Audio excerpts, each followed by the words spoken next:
안녕하세요. 이곳저곳 패인 구덩이에 발이 빠져가면서도 꿋꿋이 살아온 70대 초반 여자입니다. 제 취미는 요즘 이곳 사연투브의 사연들을 듣는 거예요. 물론 자식 버린 분들의 사연도 많지만 아무래도 제 또래 분들의 사연도 많다 보니 들으며 많은 공감과 위로가 됐거든요. 그리고 저 또한 제 사연을 애청자로서 이곳에 보내보고 싶더라고요. 그렇다고 제 인생이 다른 분들에 비해 특별하거나 충격적인 사건을 거쳐오진 않았는데요. 그래도 남들만큼은 눈물도 흘리고 가슴도 쳐가며 살아왔던 제 인생에 대해 이야기해보고 싶었어요. 특히 때로는 슬프고 고통스러웠지만 또 때로는 기쁘기도 했던 가족들의 이야기를 말이죠. 제가 걸어온 인생 이야기 한번 들어주실래요? 저에겐 4살 터울의 아들과 딸이 있어요. 주부였던 저와 공장 물류 창고 관리 일을 하던 남편은 두 아이를 사랑으로 키우며 오손도손 살았죠. 아들은 착하고 공부도 열심히 하는 전형적인 모범생이었습니다. 반면 저희 딸은 자기 오빠와 달리 공부에 별 관심이 없는 말괄량이었어요. 하지만 성격만은 자기 오빠 못지않게 착하고 여렸죠. 우리 정이 그렇게 마음이 여려서 나중에 크면 어떡하려나. 이 세상이 착한 우리 정이가 살아가기엔 너무 모질고 무서운데. 그럼 아빠가 정이 지켜주면 되지. 그럴까? 우리 정이 걱정돼서 아무래도 그래야겠지? 안 되겠다. 아빠가 우리 정이 시집도 안 보내고 평생 지켜주면서 살아야지. 난 평생 아빠랑 살 거야. 난 아빠가 세상에서 제일 좋아. 슈퍼맨. 아빠가 정이 평생 지켜준다고 약속했다. 나랑 손가락 도장 찍어, 아빠. 그럼. 자, 도장 꾸. 그런 딸은 세상에서 자신의 아빠를 제일 좋아했어요. 남편 또한 아들을 예뻐하긴 했지만 자타공인 딸 바보였죠. 너무도 행복했던 저희 집에 불행이 닥쳐온 건 아들이 18살이 됐던 해 어느 날이었습니다. 그날 홀로 남아 야근을 하던 남편은 창고에서 일어난 화재 사고로 세상을 떠났어요. 가연성 물질이 많았던 그 창고에서 끝내 빠져나오지 못했던 거죠. 도저히 이 잔인한 현실을 믿을 수가 없었습니다. 하지만 전 남편을 잃은 슬픔을 제대로 어루만질 겨를도 없었어요. 정이야, 제발 죽 한술만 뜨자. 학교 가라고도 안 할게. 너 그러다 진짜 몸 상해. 안 먹어. 입맛 없어.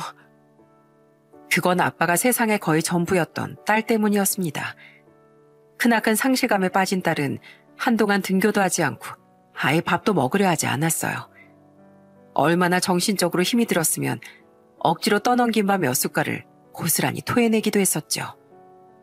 걱정이 된 제가 몇 번이나 병원에 데려갔을 정도로 딸의 상심은 심각했어요. 그리고 얼마 뒤 기운을 차린 딸은 해가 지나면서부터 이번엔 방황을 시작하더군요. 정이 너 요새 왜 이렇게 집에 늦게 들어와? 지금 시간이 몇 시야? 그리고 얼굴에 화장은 또 그게 뭐야? 이 화장품들 어디서 났어? 용돈 모아서 샀지. 그리고 친구들이랑 놀다 보면 늦을 수도 있는 거 아니야? 나 졸려. 잘래. 뭐? 너 문제집 살 거라더니 이런 걸 사들였어? 중학생밖에 안 된 애가 무슨 화장이야. 그리고 무슨 중학생이 매번 밤 10시가 넘어가도록 어디서 놀아. 예, 너 엄마 말하는데 어딜 들어가? 강정이! 언제부턴가 딸은 귀가도 늦고 짙은 화장까지 하기 시작했습니다. 남편 그렇게 보내고 당시 주변 사람들의 도움을 빌려 노점 장사를 시작했던 전 익숙치 않은 일에 적응하랴, 그런 딸 때문에 머리 싸매랴 아주 정신이 없었죠. 사춘기가 막 시작할 때 가장 믿고 의지했던 아빠를 잃은 딸은 그렇게 험난한 방황에 빠져버린 겁니다. 강정이, 아우 술 냄새. 너 술 마셨어? 그리고 너 요새 왜 자꾸 상처가 늘어서 와? 너 설마 밖에서 싸움질까 하고 다니니? 나 유명해. 주먹 몇 개로. 어차피 아빠처럼 인생이 언제 어떻게 될지도 모르는데 좀 아무렇게나 살면 어때? 어차피 세상은 다 엉망진창인데 나도 좀 엉망으로 살면 어떠냐고. 아빠 뺏어간 이 나쁜 세상, 내가 죄다 보복해 줄 거야. 이거사, 세상이 원망스럽다고 너까지 망가져버린다는 게 말이 되니? 슬프지만 사람은 언젠가 한 번은 하늘로 가야 하는 거야. 네 아빠한텐 그 시기가 불행하게도 너무 빨랐던 거고, 엄마가 잘못해서 너한테 아빠 빈자를 크게 느끼게 했다면 이렇게 사과하마. 그러니까 제발 너 자신을 더 이상 망치지 마. 어? 워낙 착하고 순수한 애였으니 처음엔 이러다 말겠거니 하는 희망을 가졌습니다. 하지만 조금씩 방황이 심해져 가던 딸은 고등학교에 들어갈 무렵부턴 싸움질까지 하고 다니더라고요. 또한 다른 학교 아이들과 큰 소란을 벌여 몇 번씩 경찰서까지 들락거렸죠. 화도 내고 울며 애원도 하고 나중엔 회초리질까지 해봤지만 딸의 반항은 멈출 줄을 모르더군요. 그때 저와 함께 대학 생활을 하던 아들도 그런 자신의 동생을 되돌려 놓으려 애를 썼어요. 야, 너 어머니가 불쌍하지도 않아? 어머니 혼자 우리 잘 키워보시겠다고 떡볶이 팔고 순대랑 어묵 팔면서 얼마나 힘드시겠어? 그런 어머니를 집에 오면 마음 편히 쉬시게 해드려야지. 도리어 이렇게 계속 속을 썩이면 돼? 너 이런 모습 보면 하늘에서 아버지가 얼마나 슬퍼하시겠어? 아이고, 효자 납셨네. 그럼 오빠가 내 목까지 어머니한테 효도해. 그럼 되잖아. 아빠가 슬퍼한다고?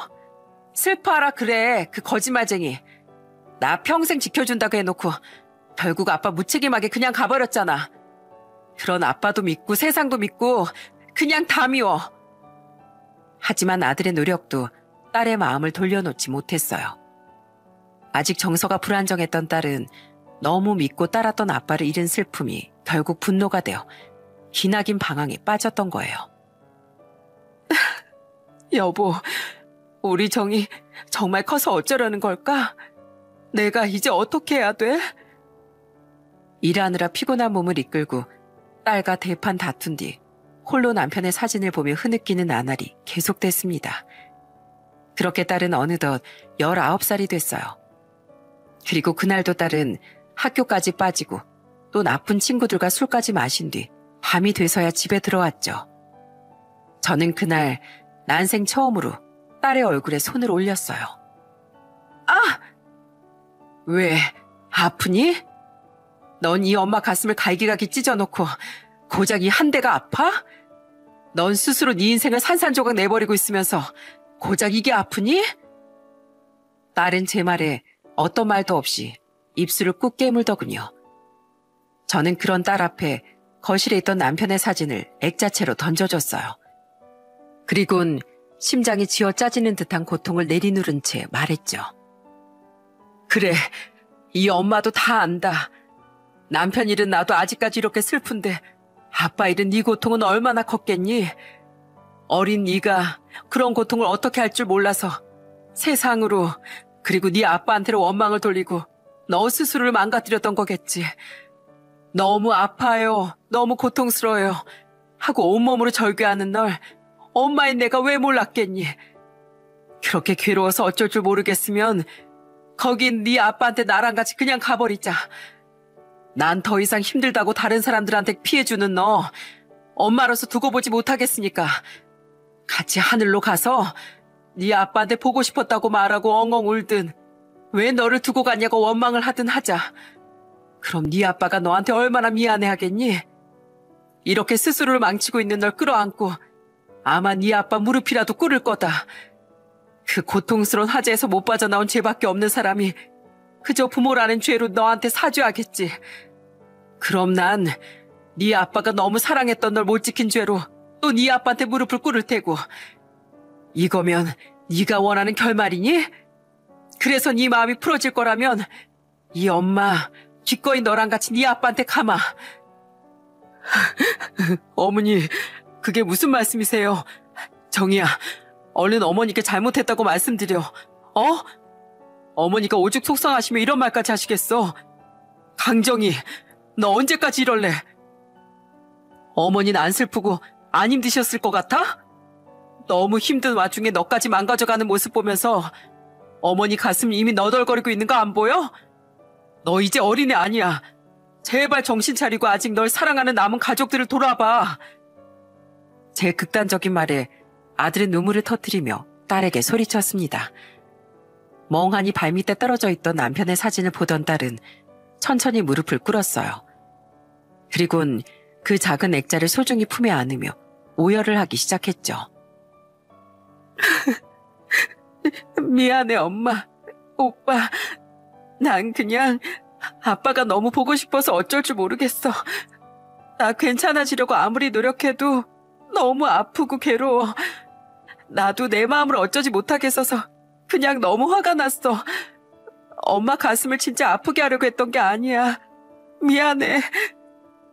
이거사, 이 엄마는 아파도 괜찮다. 하지만 엄만 네 스스로가 널 망치고 있는 거, 그건 정말 못 참겠었던 거야.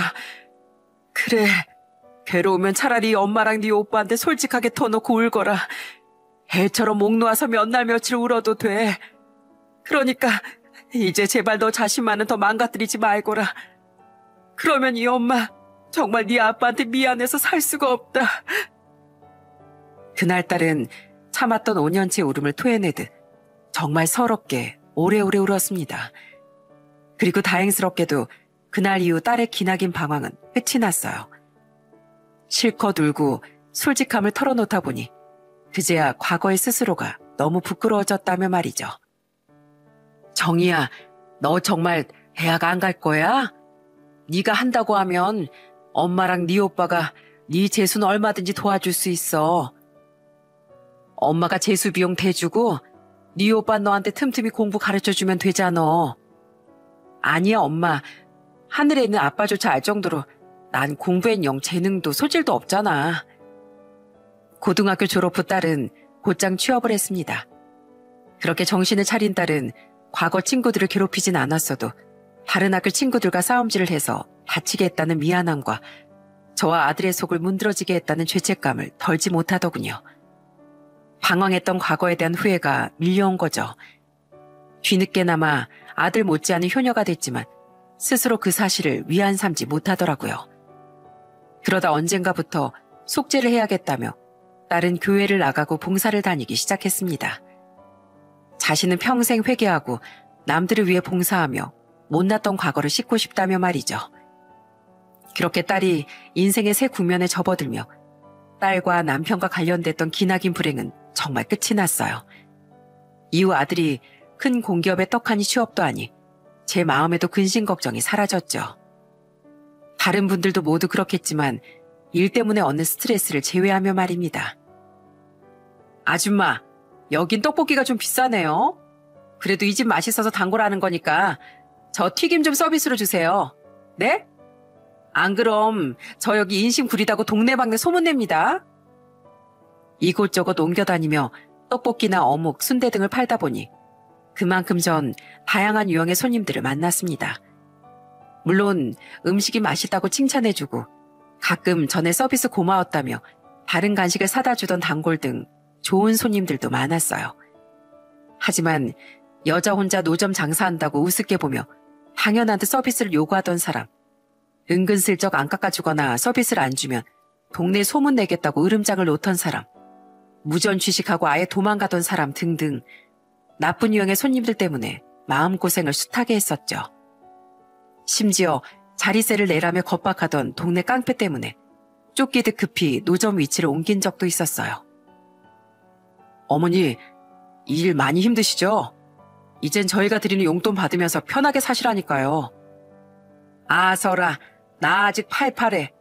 이 나이에 자식들 용돈 받고 산다고 하면 사람들이 다 손가락질한다. 내 노후 자금은 내가 알아서 모아둘 거야. 그리고 엄마 하나도 안 힘들어. 노점 일이 얼마나 재밌는데. 자식들이 제가 일을 그만두길 원했던 터라 저는 아이들 앞에서 힘들다는 내색도 잘 하지 않게 됐어요. 그렇게 속으로만 스트레스가 쌓여가던 중 저는 길이길이 잊지 못할 엄청난 진상을 한 명 만나게 됐어요. 그 강렬했던 손님은 아들이 30대 초반이던 시절에 만난 젊은 여자 손님이었죠. 당시 전 한 나이트 앞에서 노점을 하고 있었습니다. 비록 술 취한 손님이 많았지만 새벽 4, 5시까지 장사를 하다 보면 출출해서 음식을 사 먹으러 오는 나이트 손님들이 많았거든요. 때문에 제법 벌이가 쏠쏠해 계속 그곳에서 장사를 했던 거예요. 아줌마, 김밥 한 줄이랑 떡볶이 1인분? 아, 예. 혼자 드세요? 애가 돼지로 보여? 저기 내 친구 오잖아. 늙은 여자가 띨띨하게. 야, 빨리 와. 얼른 먹고 다시 들어가서 남자 꼬시자. 지금 노는 애들은 버리고. 아유, 면상이 영 별로더라고. 네가 여기 물 좋다길래 다니던 나이트 말고 여기로 옮겨왔던 건데 너 눈이 좀 삔 거 아니냐? 저는 그날도 여느 때와 같이 새벽까지 장사를 했습니다. 그런데 새벽 2시쯤 됐을 땐가 속옷이 보일 정도로 짧은 치마를 입은 여자가 혀가 잔뜩 꼬인 채 주문을 하더군요. 딱 봐도 나이가 저희 아들과 비슷해 보이던 사람이 제게 반말을 찍찍하면서 말이죠. 반말까진 취한 사람이니 그러려니 했는데 띨띨하다느니 어쩌니 하는 말을 들으니 솔직히 기분이 팍 상했습니다. 그렇다고 술 취한 손님과 언쟁을 하기엔 좀 무섭기도 해서 저는 그 여자가 얼른 먹고 가기만을 바랬어요.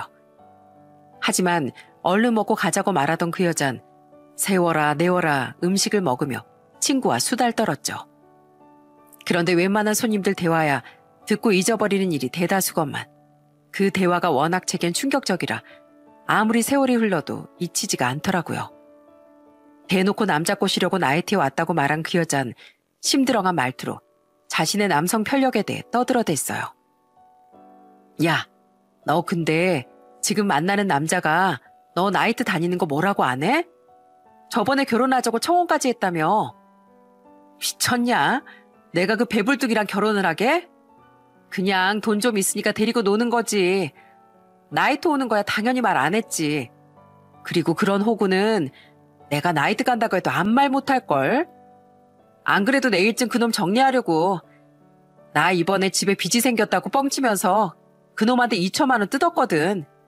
동생이 사고를 쳤다면서 말이야. 동생은 무슨, 나 외동딸인데다 이미 부모님도 나 같은 딸 필요 없다고 집에서 쫓아냈는데.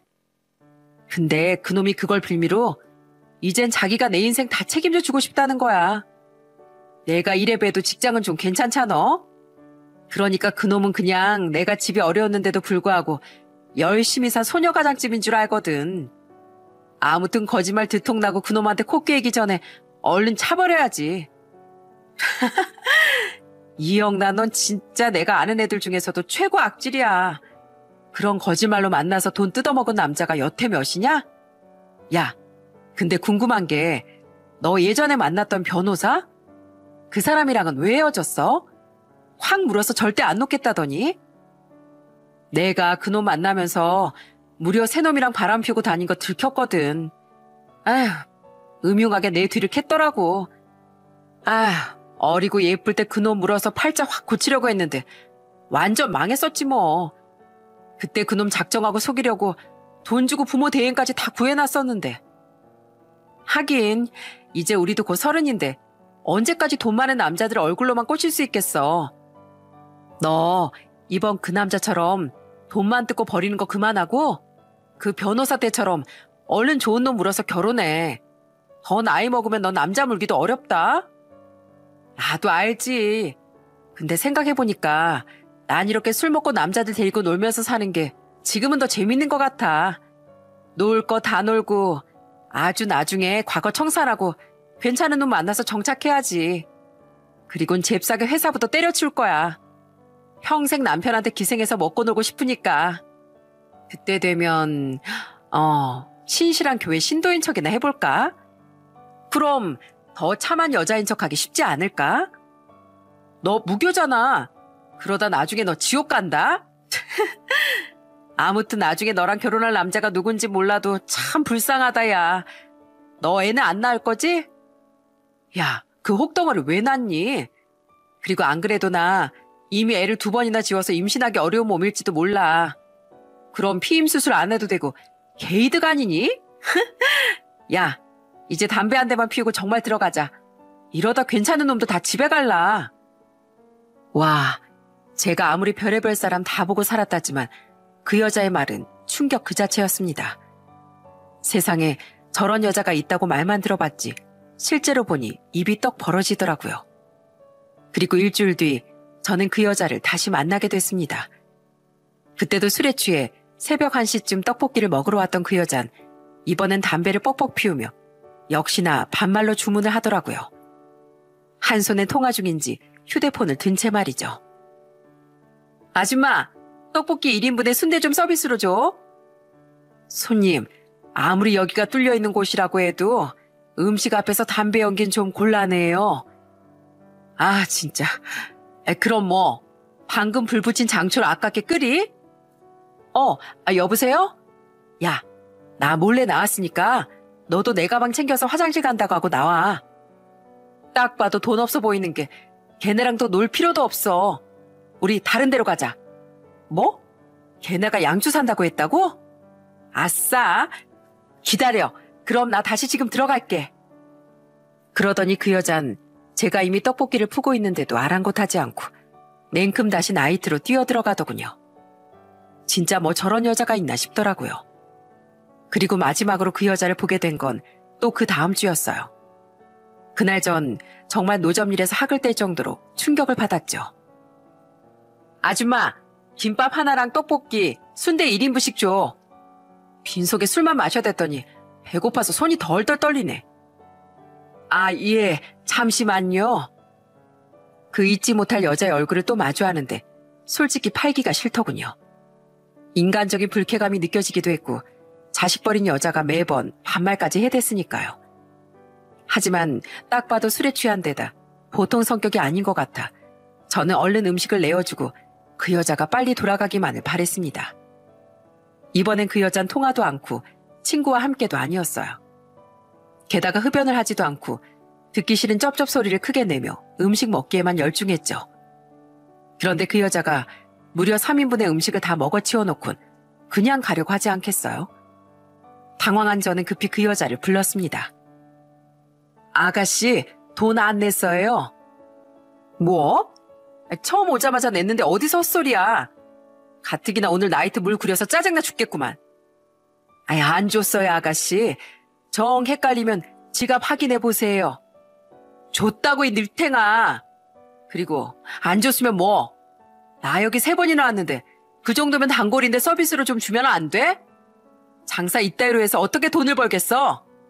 그러니까 아줌마가 여태 길바닥에서 이딴 장사를 하고 있는 거야. 이 한심한 인생아. 하지만 그 여잔 제게 돈을 주긴커녕 모욕적인 말을 쏟아냈습니다. 눈치를 보니 그 여잔 제게 돈을 안 줬다는 걸 이미 알고 있는 것 같더라고요. 하지만 주기 싫어서 난동을 피웠던 거죠. 솔직히 저보다 많이 젊고 술까지 취한 그 여자가 무서웠어요. 하지만 듣자 하니 저도 화를 참을 수가 없어 저 또한 밖으로 뛰쳐나와 그 여자에게 소리쳤습니다. 늑팽이? 내 살다 별 상스러운 말을 다 들어보겠네. 이봐요. 아니, 이봐 아가씨. 이런 장사하고 있는 내가 한심한 거면 남자들한테 정체 속이고 돈이나 뜯고 다니던 아가씨는 아주 폐기물 같은 인생을 살고 있는 거야. 어디 돈도 안 내고 무전 취식한 주제에 돈을 주긴커녕 악담을 퍼부어? 단골? 2번째 시키고 돈도 안 내고 그냥 갔으면서 무슨 단골? 얼른 돈 내. 그때 안 낸 떡볶이 값까지 다. 그리고 내가 딸 같아서 하는 말인데 정신 좀 차려. 어른한테든 다른 남자들한테든 그렇게 함부로 굴다간 언젠가 부메랑으로 돌아와. 이 아줌마가 음흉하게 사람 말을 엿들었네. 그리고 내가 어떻게 살든 말든 내 부모도 포기한 내 인생에 아줌마가 뭔 상관인데? 어디서 감히 아줌마 따위가 내 인생에 훈수를 둬? 오늘 아줌마 사람 잘못 건드렸어. 2번 다시 여기서 장사 못할 줄 알아. 다들 여기서 음식 사 먹지 마세요. 김밥에서 쉰내 나고 떡볶인 고무를 씹어도 이것보단 덜 질길 겁니다. 위생도 꽝이고 단골도 몰라봐요. 에이, 이렇게 말해도 분이 안 풀리잖아. 이까짓 거 아예 내가 팔 생각도 못하게 다 버려버릴 거야. 아휴, 아가씨, 진짜 정신 나갔어? 그걸 왜 던져? 여기요, 도와주세요. 여기요. 그랬더니 그 여잔 자기 분을 못 이기고 제 노점 음식들을 모두 바닥에 패대기치기 시작했습니다. 어찌나 힘이 센지 말리려는 저를 바닥에 밀쳐버리고 말이죠. 바닥에 나동그라진 음식들을 보며 저는 엉엉 울었어요. 놀라고 서러운 마음에 저도 모르게 울음이 나더라고요. 저는 덜덜 떨리는 손으로 경찰서에 전화를 했습니다. 또한 그와 동시에 주변 사람들이 웅성거리며 다가오기 시작했어요. 그러자 흠칫 놀란 그 여잔 저를 마지막으로 노려본 뒤 갑자기 주랭랑을 치지 않겠어요? 아주머니, 괜찮으세요? 저희가 아까부터 옆에서 봤는데 와, 무슨 저런 여자가 다 있죠? 사람들은 그 여자를 향해 혀를 차며 저를 일으키고 음식들을 주워줬습니다. 뒤늦게 경찰이 왔지만 이후로도 전 그 여자를 잡을 수 없었죠. 그날 전 그렇게 엉망이 된 채 장사를 접고 집에 올 수밖에 없었어요. 어머니, 진짜 걱정돼서 안 되겠어요. 거기 장사 그만두세요. 맞아, 엄마. 그런 무서운 사람이 또 올지 누가 알아.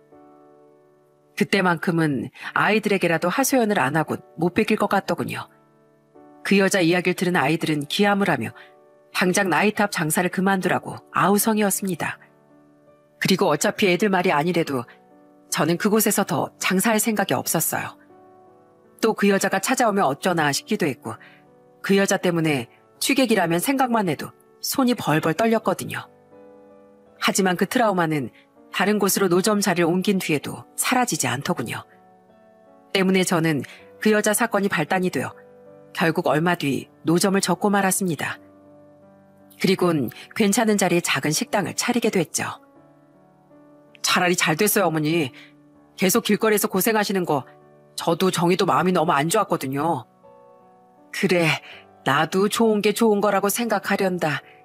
이제 나이도 곧 예순이고 노후 자금이 없는 것도 아니니까 술 안 팔고 점심 장사만 하곤 문 닫을 거야. 다행히 주변에 회사가 많고 노련한 손맛이 있어 식당 장사는 그럭저럭 잘 되더군요. 진상을 미연에 방지하려 술도 팔지 않고 저녁 장사도 하지 않으니 몸도 마음도 한결 편하더라고요. 하지만 오랫동안 해온 노점 장사를 접게 한 그 여자의 얼굴만큼은 제 뇌리에 아주 선명하게 남게 됐죠. 어찌 보면 그때 일이 제 인생의 두 번째 큰 굴곡이었겠네요. 장모님, 사위 왔습니다. 오늘도 하나님의 은혜에 참 감사한 하루네요. 제가 식당을 차린 지 4년 뒤 저희 딸은 아들보다 먼저 결혼을 했습니다. 정말 놀라운 게 뭔지 아시나요? 어릴 적 그렇게 속을 썩였던 딸이 결혼한 사이는 바로 한 교회에서 일하던 부목사였어요. 교회를 다니던 딸은 딸을 좋게 본 교인분의 소개로 사위를 만났다더군요. 사돈들과 사돈 처녀까지 전부 독실한 기독교인이었던 사위는 자연스레 어릴 적부터 목사의 꿈을 꾸었다고 했죠. 딸은 결혼과 동시에 직장을 그만두고 프리랜서로 전환하며 부목사 3호로서 목회 활동에 열과 성을 쏟았어요. 함께 교회와 어려운 사람들을 위해 힘쓰고 살던 딸 부부의 모습은 마치 한 쌍의 원앙처럼 예쁘더라고요. 장모님, 요즘 식당 장사가 전보다 더 잘 되신다면서요? 이게 다 하나님이 보살펴 주신 덕분이에요. 너무 잘 됐어요. 제가 항상 장모님 위해 기도드리고 있거든요. 그래, 나야 비록 교회에 안 다니지만 드문드문이라도 교회 나가는 우리 아들, 그리고 신실한 신자인 차내랑 우리 딸 덕에 내가 그 은혜를 받는 것 같네. 고맙네. 그럼 고마운 김에 하나님께도 앞으로 함께 감사드려 볼까요? 이제 슬슬 교회 나가셔야죠, 장모님. 항상 차분하고 상냥했던 사위의 말투는 듣고 있으면 참 기분이 좋았습니다. 사위는 아들과 제게 참 잘하기도 했는데 딱 한 가지 제가 불편함에 은근슬쩍 도망가게 만들 때가 있었어요. 그건 바로 제게 사위가 자꾸만 전도를 시도했기 때문이었죠. 무교였던 전 종교인인 아이들과 사이를 충분히 존중했지만 다 늦은 나이에 어딘가 마음 쏟을 자신은 없었습니다. 때문에 저는 사위가 교회에 나오라는 말을 할 때마다 은근슬쩍 자리를 벗어나곤 했어요. 아이고, 내가 주방 가스불을 껐던가 안 껐던가? 끄셨어요, 장모님. 제가 아까 봤어요. 아니, 가스불이 아니라 밸브를 잠갔던가. 내 얼른 가서 확인해보고 옴세. 안 오실 거잖아요, 장모님. 밸브 확인한 뒤엔 피곤하다고 주무시러 들어가실 거죠? 장모님, 장모님. 사위는 그럴 때마다 웃음기 어린 목소리로 절 불러댔습니다. 사위는 전도도 전도지만 제 그런 모습을 보고 재밌어한 거예요. 아들과 딸 또한 사이가 저에게 장난을 치는 걸 알기에 옆에서 같이 키득대곤 했죠. 비록 교회에 나오라는 말은 좀 곤란했지만 선하고 개구진 사이 덕에 저희 집은 한결 분위기가 좋아졌답니다. 또한 어릴 적 그렇게 속썩이고 스스로 힘들어했던 딸이 어려운 고비를 잘 넘기고 그렇게 좋은 사람과 행복하게 사는 모습을 보니 제 마음도 참 좋더라고요. 어머니, 저도 이번에 결혼하고 싶은 사람이 생겼어요. 만난 지 1년 정도 됐는데 더 늦기 전에 그 사람이 아이를 갖고 싶다고 해서 조금 서둘러서 결혼하려고요. 그 사람 나이가 저보다 3살 어린 41인데 지금 낳아도 충분히 노산이라고 그 사람이 걱정을 많이 해서요. 에그머니나 정말이냐? 드디어 내가 너 장가가는 걸 보는구나. 딸의 아이인 손녀딸이 7살이 되던 해 드디어 노총각인 저희 아들이 결혼을 하겠다고 말하더군요. 저를 혼자 남겨두는 게 걱정된다며 섣불리 연애조차 하지 않던 아들 때문에 걱정이 이만저만이 아니었던 전 아들의 말에 일어나서 춤까지 췄습니다. 아들에게 물어보니 아들은 결혼정보회사에 지인의 권유로 가입해 그곳에서 예비 며느리를 만났다고 했어요. 회사도 꽤 알아주는 곳 다니는 능력 있는 사람이에요. 가난한 집 외동딸이라 부모님 도와드리느라 돈은 많이 못 모았다는데 그것만으로도 너무 선해 보이더라고요. 얼굴 보고 만난 건 아니지만 워낙 참하고 마음씨도 고운 사람이라 그런지 얼굴도 참 고운 천사 같은 사람이에요. 게다가 교회도 되게 열심히 다녀서 취미라곤 교회 활동하는 것밖에 없었대요. 교회 다니는 분이라고요? 세상에, 형님, 딱 저희 집안에 어울리는 분이네요. 이제 장모님만 교회 나오시면 완벽하겠다. 그쵸? 아이고, 배야. 갑자기 화장실이 가고 싶네. 당시 부목사에서 담임 목사가 됐던 사이는 그 이야기를 듣고 굉장히 좋아하더라고요. 그렇게 우리 가족은 두근대는 마음으로 새 식구가 인사 오는 날을 손꼽아 기다렸어요. 안녕하세요, 어머님. 이영란이라고 합니다. 아들의 말대로 첫인사를 온 예비 며느린 정말 딱 봐도 참해 보였어요. 단정한 원피스에 다소곳한 말투, 화장기 옅은 얼굴까지 점잖은 아들이 좋아할 만한 아가씨다 싶더라고요. 딸도 사이도 그런 예비 며느리를 보고 굉장히 좋아하는 눈치였죠. 그런데 이상하게 저만 자꾸 예비 며느리에게 꺼림칙한 느낌이 드는 겁니다. 그리고 얼굴이 굉장히 낯이 익더라고요. 그래서 마냥 환영하는 마음을 갖지 못한 채 저는 그 여자를 유심히 관찰했어요. 그런 제 마음을 모르고 내 아이는 화기애애하게 이야기를 했죠. 세상에, 그럼 저희 오빠가 2번째 남자친구라고요? 네, 워낙 남자를 어려워하기도 했고 첫사랑과 끝난 뒤론 일하고 부모님만 생각하면서 살았거든요. 근데 저도 늦기 전에 예쁜 제 아이가 갖고 싶은 거 있죠? 그래서 반신반의하는 마음으로 결혼정보회사에 가입했는데 이렇게 멋지고 좋은 사람을 만나게 될지 누가 알았겠어요. 저 어머님, 제 꿈이 현모양처인데요. 나이가 좀 있어서 애를 못 가지면 어쩌나 너무 걱정이에요. 그래도 열심히 노력해 볼 테니까 앞으로 이 며느리 많이 예뻐해 주세요. 부탁드려요. 예비 며느린 유독 말이 없는 제 눈치를 살피듯 딸과 사위와 대화하다가도 자꾸 저를 향해 말을 했어요. 그리고 그 애가 누구인지 드디어 생각이 난 건 뒤에 이어진 아이들의 대화를 듣고 나서였습니다. 새언니, 저기 저쪽 동네에 산다고 하셨죠? 와, 저 20대 땐 그쪽 나이트 꽤 갔었는데 제가 일찌감치 정신 차리고 착하게 살았는데요. 사실 고등학생 때까진 방황을 좀 했거든요. 그러다 보니까 20대 중반 때까진 자연스럽게 그런데 좋아하는 고등학교 때 친구들하고 좀 어울렸었어요. 왜 굳이 남자 안 만나더라도 어릴 땐 재밌잖아요. 춤추고 막 그러는 거. 우리 예비 새언닌 그런 거 안 좋아하셨을라나? 강정이 자랑이다, 네 남편 앞에서. 형님, 전 괜찮아요. 저도 어릴 적엔 나이트 꽤나 자주 갔었는데요, 뭘. 다 그게 청춘인 거죠. 전 나이트 같은데 무서워서 근처도 못 가봤어요. 괜히 무서운 사람들도 많을 것 같아서요. 술은 입에도 못 대고요. 항상 제 관심사는 교회 일하고 부모님, 아니면 미래의 현모양처가 되는 것밖에 없었는걸요? 나이트, 그 단어를 듣는 순간 온몸에 소름이 돋았습니다. 어디서 계속 얼굴이 나딕대 했더니 그 여자는 바로 제 인생 최악의 진상, 그 나이트녀였더라고요. 순간 무려 12년 전의 일이 머릿속에 자르륵 펼쳐졌어요. 남자들에게 돈을 뜯으며 아이도 2번이나 지우고 미래엔 과거를 싹 숨긴 채 결혼하겠다던 그 여자의 말 말이죠. 또한 그 친구조차 불쌍해한 미래의 그 여자 남편이 바로 제 아들이 될 예정이었다는 걸 깨달으니 정말 머리카락이 곤두서는 기분이지 않겠어요? 저는 기가 막히고 소름이 돋아 뻔뻔하게도 팔자를 고치려던 그 여자에게 인생의 쓴맛을 보여주기 시작했습니다. 뭐? 현모양처? 지나가도 똥개가 웃겠다. 이봐 아가씨, 나 몰라? 네? 어머니 왜 그러세요? 혹시 우리가 전에 만난 적이 있었나요? 어머니, 갑자기 왜 이렇게 흥분하셨어요? 내가 안 하게 생겼니? 아가씨 나이트 죽순이었잖아. 담배도 매번 뻑뻑 피우고 돈 많은 남자들 여러 만나면서 문어다리 걸치고 술을 입에도 못 대긴 새벽마다 늘 취해 있었으면서 나 진짜 기억 안 나? 12년 전 땡땡동 나이탑 떡볶이 노점 주인, 그게 바로 나야. 아가씨가 매번 반말 찍찍해대면서 마지막에 무전 취식하고 내 가게 음식 바닥에 다 집어 던졌었잖아.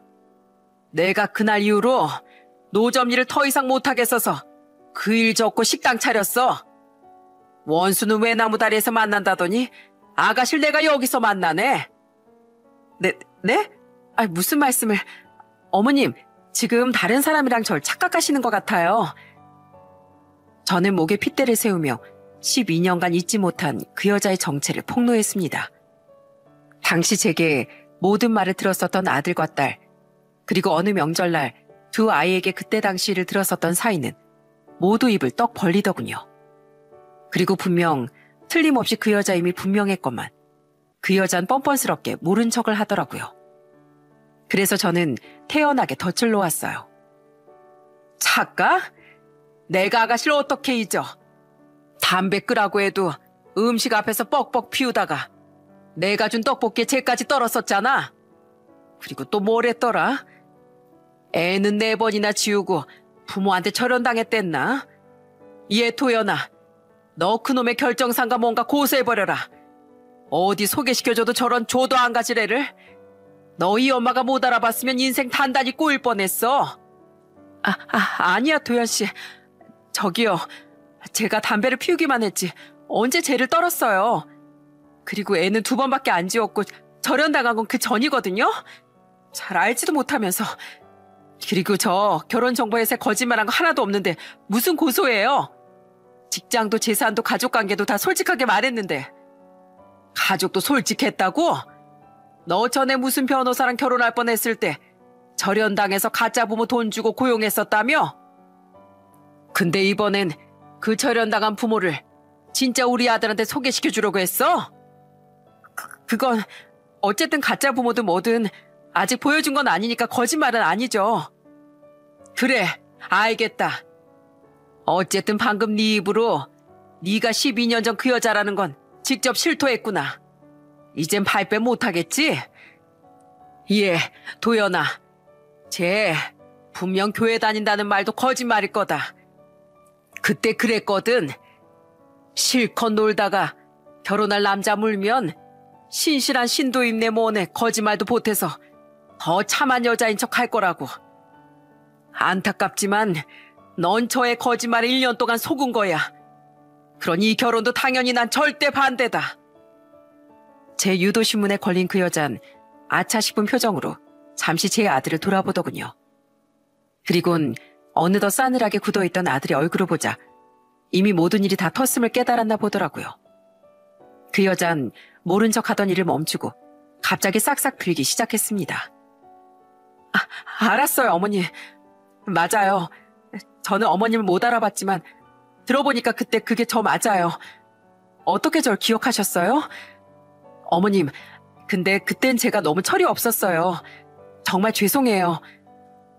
근데 아까 여기 도현 씨 동생도 남편분도 소시적엔 다 나이트에서 놀았다잖아요.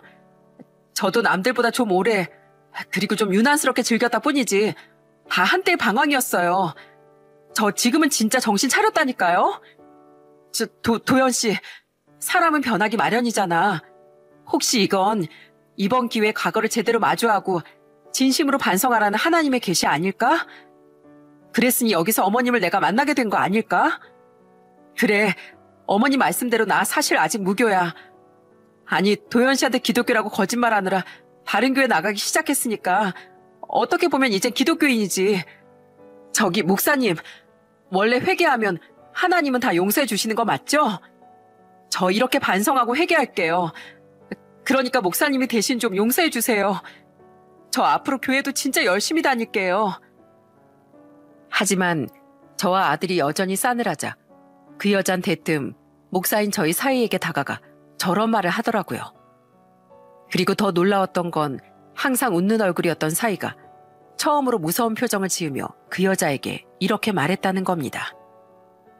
회개요? 하나님이 허울뿐인 회개라는 말만 들으면 누구든 용서해 줄 정도로 허술한 분인 줄 아십니까? 어디 감히 상황을 모면하려고 하나님을 입에 올려요? 물론 당신 같은 사람도 하나님은 품어주실 겁니다. 하지만 그건 당신이 진심으로 잘못을 뉘우치고 하나님을 위해 봉사했을 때예요. 그런 거짓된 마음으로 어디 가서 절대 기독교인이라고 말하지 마세요. 그건 정직하고 선한 모든 기독교인을 욕되게 하는 겁니다. 그리고 당신처럼 모든 게 거짓 투성인 사람, 누구보다 선한 우리 형님의 아내를 우린 절대 인정 못합니다. 나도 목사지만 그 전에 한 사람의 가족 구성원이니까요. 부끄러운 줄 아세요. 이게 어디 내 남편한테 와서 억지 눈물을 짜내고 있어? 나 똑똑히 기억해. 우리한테 앓는 소리 한 번 안 하던 엄마가 눈물까지 흘리면서 말해줬던 이 진상짓 전부 다 오죽했으면 우리 엄마가 노점 일까지 그만뒀겠어? 사위의 말에 이어 저희 딸 또한 그 여자에게 도끼 눈을 뜨고 소리쳤어요. 그러자 마지막으로 그 여잔 다시 한번 저희 아들의 팔에 매달려 애원을 하더군요. 하지만 아들은 그런 그 여자의 팔을 탁 쳐내곤 그 여자의 가방에 손을 넣어 지갑을 꺼내며 말했죠. 뭐해 도연 씨? 예전에 네가 우리 어머니 노점에서 무전 취식했던 거랑 바닥에다 버려버린 음식값 이렇게라도 받아내야지. 달라고 해도 안 줄 거니까 내가 알아서 꺼내갈 거야. 불만 있으면 신고해. 우리도 가만히 있지 않을 테니까. 그리고 나 지금 아무리 네가 철저히 연기했다고 해도 그런 거에 속아 넘어간 내 자신이 너무 싫어서 못 견딜 지경이거든? 너 경고하는데 두 번 다시 내 눈에 띄지 마. 난 세상에서 아버지 잃고 우리 남매 끝까지 지켜준 우리 어머니가 제일 소중한 사람이야. 그런데 감히 우리 어머니한테 그딴 짓을 해? 장담하건대 넌 운 좋게 앞으로 다른 누굴 또 만나더라도 결국 이렇게 엉망으로 끝날 거야. 이번에 우리 어머니 만나게 된 건 네 말대로 하나님의 계시였나 보다. 남의 눈에 피눈물 내고 다닌 넌 절대 결혼이라는 걸 해서 잘 먹고 잘 살면 안 된다는 하나님의 큰 뜻. 더 이상 꼴도 보기 싫으니까 당장 이 집에서 나가. 도연 씨, 나 나이가 벌써 41하고 큰돈 주고 가입했던 결혼정보회사 매칭기에도 도연 씨가 끝이었어. 근데 여기서 결혼 엎어지면 난 어쩌라고. 어? 진짜 일이 뭐 이렇게 이따위로 꼬여. 아줌마, 이게 다 아줌마 때문이잖아. 전에도 지금에도 짜증나게 진짜. 나중에 세어보니 아들은 그때 그 여자의 지갑에서 있는 현금 전부인 15만 원을 꺼냈더라고요. 12년 전 제가 피해본 금액을 그렇게라도 그 여자에게서 빼앗고 싶었던 겁니다. 돈은 돈대로 뺏겨 결혼도 엎어져 짜증이 날 대로 났는지 그 여잔 결국 있는 대로 짜증을 내며 제게 손까지 뻗으려고 하더군요. 하지만 그 팔을 잡아채 뒤로 밀쳐버린 건 한때 근처 고등학교를 휩쓸고 다녔던 저희 딸이었죠. 이게 어디서 누구한테 감히 손을 뻗어? 야, 넌 학창시절에 나 만났으면 언니고 뭐고 작살났어. 너 지금은 내가 목사 사모기도 하고 하나님 눈치가 보여서 산 줄 알아. 누군 성질 없어서 손 안 뻗는 줄 아나? 너 당장 여기서 안 사라지잖아? 그땐 나 교회고 뭐고 10대 시절처럼 치마 사이에 머리핀 꽂는다. 너한테 잊지 못할 발차기 선보여주려고. 당장 안 사라져? 진짜 뭐 이딴 집구석이 다 있어. 니들 다 나중에 길 가다 벼락이나 맞아버려. 그런 딸의 으름장에 그 여자는 끝까지 악담을 퍼붓다 도망가 버렸습니다. 엄청난 폭풍이 휩쓸고 간 자리에 남은 건 어색한 정적뿐이었죠. 저는 제일 먼저 그 정적을 깨며 망연자실한 표정이던 아들을 안아줬어요. 놀랐지? 세상에, 아무리 세상이 좁다지만 그 여자를 여기서 본다니. 죄송해요, 어머니. 제가 진짜 사람 보는 눈이 엉망인가 봐요. 어떻게 저런 여자랑 제가 결혼까지 생각했을 수가 있죠? 제 자신이 너무 싫어요. 그러지 마라. 내 나이가 지금 71지만 여태 나도 아직 사람 속은 잘 몰라. 원래 사람 속은 들어갔다 나와본다고 해도 모르는 거라더라. 그래도 천운이 도왔어.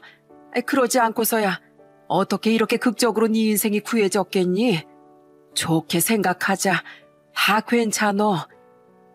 아휴, 그래 오빠. 다 좋은 게 좋은 거라고 생각해. 장모님, 이제 하늘의 뜻이 있다는 걸 아시겠죠? 그럼 이 기회에 교회 나가서 여보, 미안. 난 그냥 분위기 풀어보려고. 죄송합니다, 형님, 장모님. 아니야, 매제. 덕분에 나도 피식 웃었어. 그래, 어머니랑 정희 말대로 그냥 웃지 뭐. 그 침울한 분위긴 조금은 눈치 없이 던져진 사위의 농담에 한층 풀어졌습니다. 그렇게 아들은 인생 망칠 뻔한 커다란 구덩이 앞에서 극적으로 유턴할 수 있었어요. 그게 바로 저희 아들에게 찾아왔던 가장 큰 인생의 고비였죠. 아들은 이후에도 한동안 자괴감에 빠져 있었지만 이번엔 자신이 오빠를 돕겠다며 열심히 찾아 위로해준 딸과 저와 사위의 위로 덕에 점차 기운을 되찾았답니다. 나중에 아들이 결혼정보회사에 알아본 바로 그 여자가 정말 결혼정보회사에 거짓말을 한 건 없더라고요. 현실적 조건 외에 과거 그 여자의 사생활이 어땠는지까진 회사에서 조사하지 않았을 테니까요. 조건이 최우선인 결혼정보회사의 아쉬운 점이었죠. 그렇게 아들은 비록 마음에 상처가 남긴 했어도 1년이 지난 지금 예전의 밝은 전의 모습으로 온전히 되돌아왔답니다. 장모님, 하나님의 성실한 아들인 사위 왔습니다. 할머니의 사랑스러운 손녀 윤정이도 같이 왔어요. 아유, 딸이나 아빠나 말투가 똑같이 사랑스러운 게 꼭 예전 정이 너랑 네 아빠를 보는 것 같구나. 지금 딸과 사위는 여전히 활발한 목회 활동을 하며 예쁜 손녀를 키우고 있습니다. 아들은 역시 이번 생에 자신은 결혼보단 어머니랑 사는 게 맞는 것 같다며 자꾸 저와만의 시간을 보내려고 하고 있어요. 안타까운 마음에 얼마 전 저는 이렇게 야단치기도 했죠. 살면서 여자 좀 잘못 만날 수도 있지. 45이나 먹은 놈이 무슨 징그러운 소리야. 세상에 좋은 여자가 얼마나 많은데. 그런 한심한 여자 때문에 네 인생을 외롭게 만들지 마라. 그런 여잔 네 인생에 족적 같은 거 남길 가치도 없어. 네가 착한 녀석인 건 하늘이 알고 땅이 아는데 어련히 알아서 더 좋은 짝 분명 내려주실 거다. 그런데 그때 사위는 때를 놓치지 않고 웃으며 이렇게 말했어요. 장모님도 이제 신의 존재를 좀 믿으시는 건가요? 그럼 이참에 장모님, 교회 나오셔서 하나님의 큰 뜻과 따뜻함에 대해 공부 좀 해보시겠어요? 아이고, 자네한텐 항상 하나님 생각뿐이구먼. 이젠 핑계거리도 떨어져서 어디 도망가기도 힘들어. 그럼 이제 힘든 도망 그만 가시고 은혜 가득한 교회로 가시죠. 그런 사위의 말에 딸과 아들 모두 까르르 웃음을 터뜨리더군요. 이렇듯 저는 우여곡절이 많았지만 그래도 그럭저럭 나쁘지 않은 행복한 일상 속에서 살고 있습니다.